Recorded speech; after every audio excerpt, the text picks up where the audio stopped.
This lesson will cover chapters 7 and 8 of 2nd Chronicles. Solomon has built the temple. He has furnished it. He has had a very long dedicatory prayer.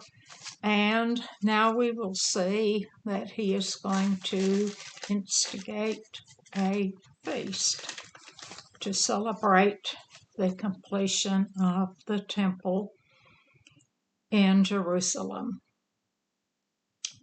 Verse 1, chapter 7. Now when Solomon had made an end of praying, the fire came down from heaven and consumed the burnt offering and the sacrifices, and the glory of the Lord filled the house. That fire coming down is the acceptance of the sacrifice by the Lord. The glory of the Lord, J.L. Strong, word 7930, that is a Shekinah glory, and it is a meaning Yah has dwelt, or God is with us. This takes place about 910 BC. The dates we can ascribe to Dr. Bullinger, that famous scholar, and he made a 110-year correction to get dates correct, because a king might sit on the throne 3 months and it would be a year.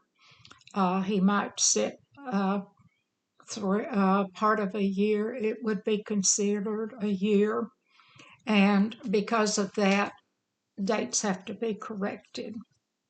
Fire coming down, we are told in Hebrews 12, verse 29, that God is a consuming fire. And that's why it was important to keep the altar fire burning.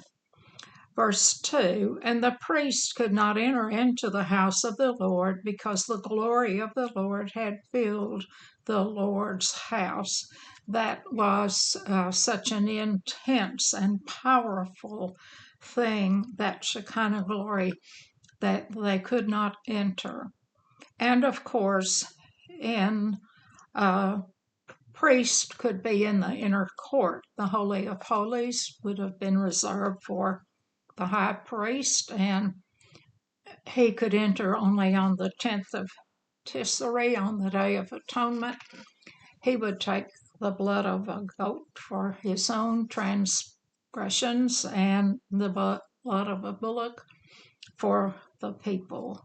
You see, he interceded as a high priest for their sin, and today we have a high priest in Jesus our Savior. 3. And when all the children of Israel saw how the fire came down and the glory of the Lord upon the house, they bowed themselves with their faces to the ground upon the pavement, worshipped and praised the Lord, saying, for he is good, for his mercy endureth forever.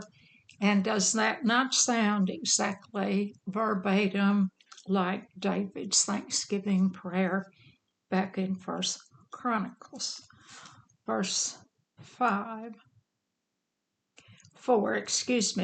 then the king and all the people offered sacrifices before the Lord.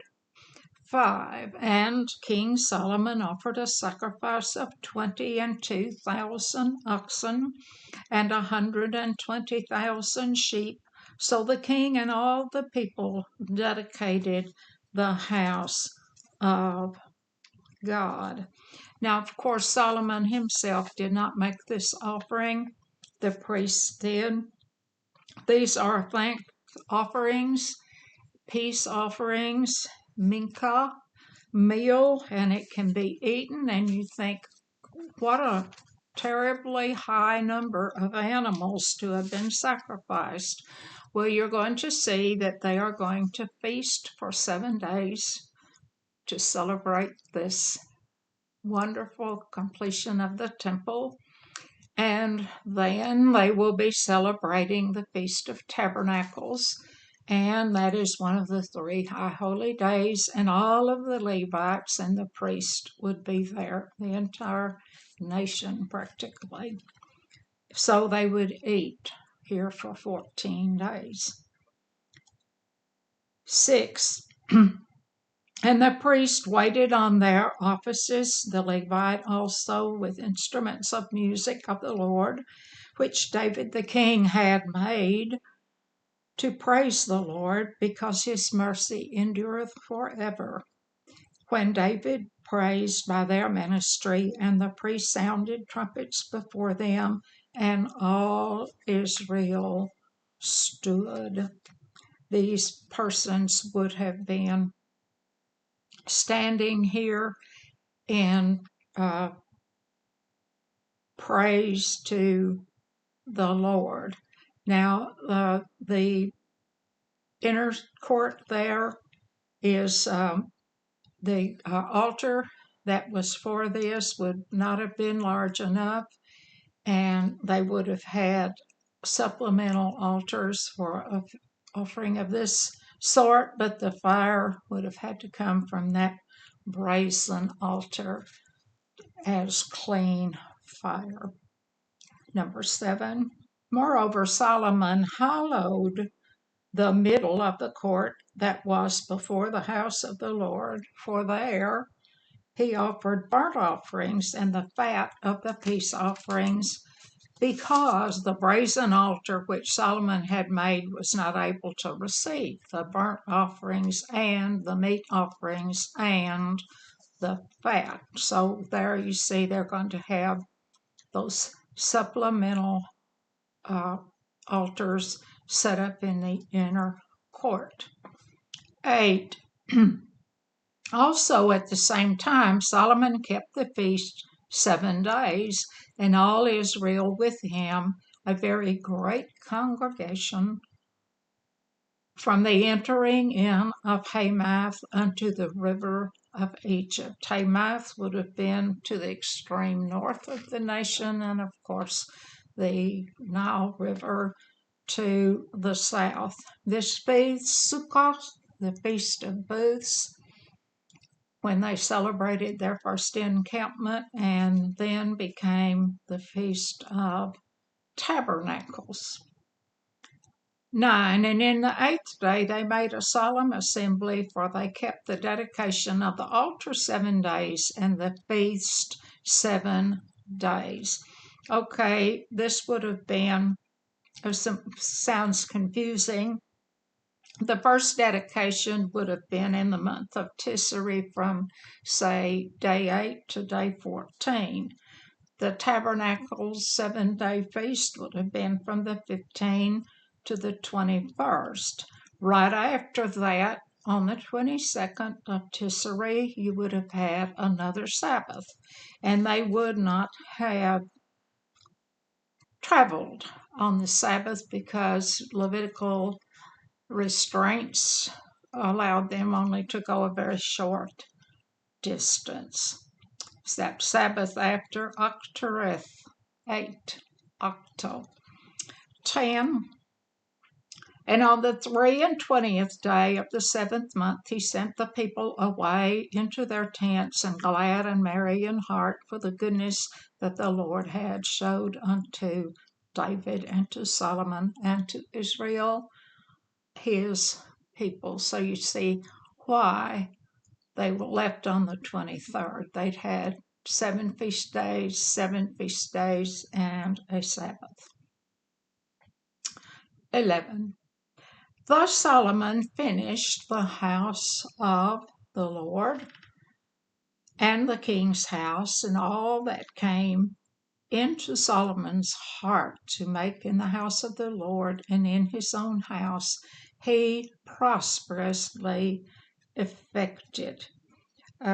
13 years to build his house, 7.5 to build the temple. At this point, Solomon is halfway through his 40-year reign. verse 12. And the Lord appeared to Solomon by night, and said unto him, I have heard thy prayer, and have chosen this place to myself for a house of sacrifice. So that long prayer that was prayed at the end of the chapter 6, God has accepted that prayer. This is the second time God appeared to Solomon in a dream. He appeared to him in Gibeah, and that is when Solomon asked for wisdom. 13. Now we're going to hear a number of ifs or conditions set down by God. Ifs apply to us also. We are blessed and we live well if. Verse 13. If I shut up heaven that there be no rain, or if I command the locusts to devour the land, or if I send pestilence on my people. Now these would be the curses. 14. If my people, which are called by my name, shall humble themselves and pray and seek my face and turn from their wicked ways, then will I hear from heaven and will forgive their sin and will heal their land. And we learn in Luke 18 that God is exalted, and we are to be humble and not to exalt ourselves. 15. Now mine eyes shall be open, and mine ears attent unto the prayer that is made in this place. So he is saying, I will hear, I will see the prayers that are offered here in this temple. 16. For now I have chosen and sanctified this house, that my name may be there forever, and mine eyes and mine heart shall be there perpetually. 17. God speaking to Solomon. Now have I chosen, and as for thee, if thou wilt walk before me, as David thy father walked, and do according to all that I have commanded thee, and shalt observe my statutes and my judgments. 18. Then will I establish thy throne of thy kingdom according as I have covenanted with David thy father, saying, There shall not fail thee a man to be ruler in Israel. Now, Solomon, we are going to see him take 600 wives and 200 concubines, and the foreign ones brought their altars and their false gods, were allowed to set them up on the mountain, and even Solomon went and worshipped these small g gods. Now David, while he did some wrong, he never was a person who committed any kind of idolatry. Now, this promise that the king, or someone always on the throne, it will be David's heir, Jesus, who is the Messiah. And this is called a salt promise. It means it's an irrevocable. And at the second coming, he will come as King of Kings and Lord of Lords. It is not through Solomon that Jesus descended, but through his brother Nathan, who was also a son of Bathsheba. 19. But if ye turn away and forsake my statutes and my commandments, which I have set before you, and shall go and serve other gods and worship them, 20, the consequence. Then will I pluck them up by the roots out of my land which I have given them, in this house which I have sanctified for my name. I will cast out of my sight, and will make it to be a proverb and a byword among the nations. And that word byword in the original text would be something like a laughing stock. So anything between us and God has become an idol, anything that we allow to come before. And we are told in Ezekiel 34 that God is a jealous God. He will not tolerate idolatry. Verse 22 to complete this chapter. That verse back, the one before, to be in astonishment, shamem in the Hebrew, and it means to make amazed. And if God can raise it up, he can tear it down. Verse 22 then, to complete this chapter. And it shall be answered, because they forsook the Lord, God of their fathers, which brought them forth out of the land of Egypt, and laid hold on other gods, and worshipped them, and served them. Therefore he hath brought all this evil upon them. And as we progress through this book, and as we've also seen in our study of Kings, that Solomon's son Rehoboam will be the last king that rules over, and he won't be over the entire nation. It is going to split. Chapter 8. And it came to pass at the end of 20 years, wherein Solomon had built the house of the Lord and his own house. So he's halfway through the reign. And of course, his was a very elaborate house. 2. That the cities which Huram had restored to Solomon, Solomon built them and caused the children of Israel to dwell there. Now, these would have been 20 cities in Galilee that were given for security, but they were declared Kabul, or good for nothing, and he did not build these cities.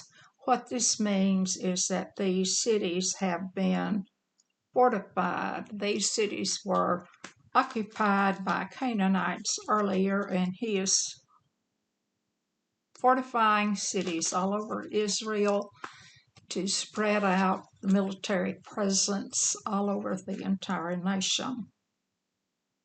And these are going to list the cities. And Solomon went to Hamath Zibah and prevailed against it. So he had come against that. David had already conquered it, but these are kings who are under tribute, and they are testing Solomon, and he was able to prevail. 4. And he built Tadmor in the wilderness, and all the store cities which he built in Hamath. Once again, these are strongholds, fortified places supplied with weapons and soldiers. And that word Tadmor, Tamar, does that ring a bell? Means palm tree, Palmyra in the Greek. And in that time, they had no Gulf of Suez Canal connecting the Red Sea and the Mediterranean, so they had to bring in goods for the Red Sea, load them onto camels and donkeys, take them overland, and then to the Mediterranean. And that is how they were able to get goods from these more places that had things that were not available to them in their country. And Baalath and all the store cities that Solomon had, and all the chariot cities, and the cities of the horsemen, and all that Solomon desired to build in Jerusalem and in Lebanon, and throughout the land of his dominion. Excuse me, I skipped number 5. Also he built Beth Horon the upper and Beth Horon the nether, fenced cities with walls, gates, and bars. And they had metal doors, very secure. And these would have been to protect and to make sure that the nation is safe, militarily prepared. Here, Baalah is an important place to be against the Philistines. Now, a chariot here in this verse does not have to be a two-wheeled vehicle pulled by a horse or more horses. It can be cavalry. And these cedars of Lebanon, that would be an expensive wood that was used to make the wall around the temple and other things. The house is quite ornate. 7. As for the people that were left of the Hittites and the Amorites and the Perizzites and the Hivites and the Jebusites, which were not of Israel, these are persons who are Canaanite people. And Deuteronomy 7, Moses was told to come against these people, to annihilate them, and God promised a victory. It was not done. God's purpose was to prevent intermixing of these peoples and possible idolatry. These would have been descendants of the Canaanites that are left. And what of them? 8. But their children who were left after them in the land, whom the children of Israel consumed not, them did Solomon make to pay tribute until this day, until the day of the writing. And their tribute was forced labor. And remember, we learned earlier that he had 153,600 workers who worked to build. Now, the persons of Israel were not servants, as we will see. 9. But the children of Israel did Solomon make no servants for his work, but they were men of war, chief of his captains, and captains of his chariots and horsemen. So these would have been overseers.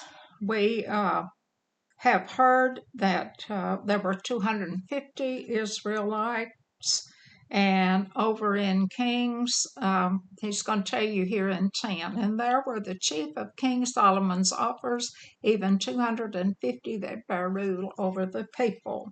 However, in Kings, we are told there were 550 rulers. So this means that some of the Canaanites and the foreign people who came in may have been skilled enough to act as supervisors over the laborers.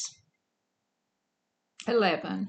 And Solomon brought up the daughter of Pharaoh out of the city of David unto the house that he had built for her.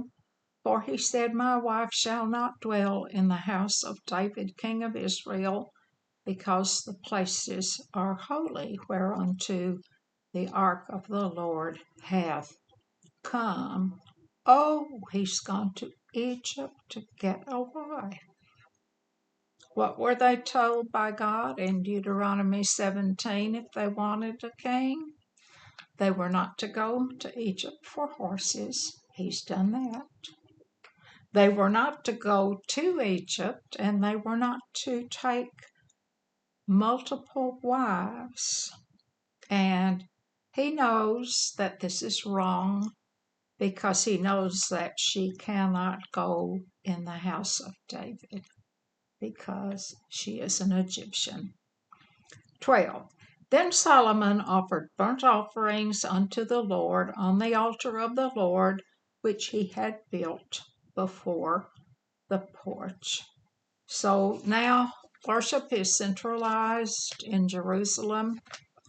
We have seen him lay out the courses set by David, the musicians who serve, and the priests who rotate and come in and who serve and who are provided for here in Jerusalem. It is the center of the religion. 13. Even after a certain rate every day, offering according to commandment of Moses on the Sabbaths and on the new moons and on the solemn feasts 3 times in the year, even in the Feast of Unleavened Bread, in the Feast of Weeks, and the Feast of Tabernacles. This is somewhat confusing. We have here a morning and an evening sacrifice. We have a Sabbath sacrifice, and then those 3 important feast times. Now, when it uses the word new moon, it means a new month. And that is included there because one special day, the Feast of Trumps, comes in on the first day of the month. 14. So they were not worshiping new moons, not moons at all, but this means month. Like it's been many moons since I've seen you, it means months. 14. And he appointed, according to the order of David his father, the courses of the priests to their service and the Levites to their charges to praise and minister before the Lord. Every day as required, as the duty of every day required, the porters also by their courses at every gate, for so had David the man of God commanded. So we have priests, the musicians, the singers, and the security guards, those who serve permanently there and those who rotate to make sure that the temple is properly staffed. And they departed not from the commandment of the king unto the priests and Levites concerning any matter concerning the treasures. Treasures is plural there because there were 2 treasuries. There was a main treasury, and then there was a dedicated treasury. And the dedicated treasury contained items that had come into the temple from the spoils of war. Might it be precious metal, stones, even a very common soldier could make a contribution. The main treasury was guarded by Kohathites, and the dedicated treasury by Gershonites. 16. Now all the work of Solomon was prepared unto the day of the foundation of the house of the Lord until it was finished. So the house of the Lord was perfected. It was all set into a perfect order and a perfect system of conducting the worship in Jerusalem. 17. Then went Solomon to Ezion-Geber and to Elah at the seaside in the land of Edom. And once again, Edom would have been in the southeast of Israel, Ammon and Moab, of course, to the north. So he was able to go all the way to the Gulf of Aqaba, the Persian Gulf. And Huram sent him by the hands of his servants' ships, and servants that had knowledge of the sea. And they went with the servants of Solomon to Ophir, and took thence 450 talents of gold, and brought them to King Solomon. So we're seeing that Huram, who would have been persons there in Tyre, would have been very knowledgeable about ships and about sailing, and Israelites would have known camels and donkeys, but not much about ships. So we would learn that every 3 years there was a trip made here, and they brought in quite a few things. At this point, the 400 talents of gold. This concludes this lesson, and as we move into the next 2 chapters, we will see that Solomon will entertain the Queen of Sheba, and also we will get a listing of the wealth that was acquired during his reign.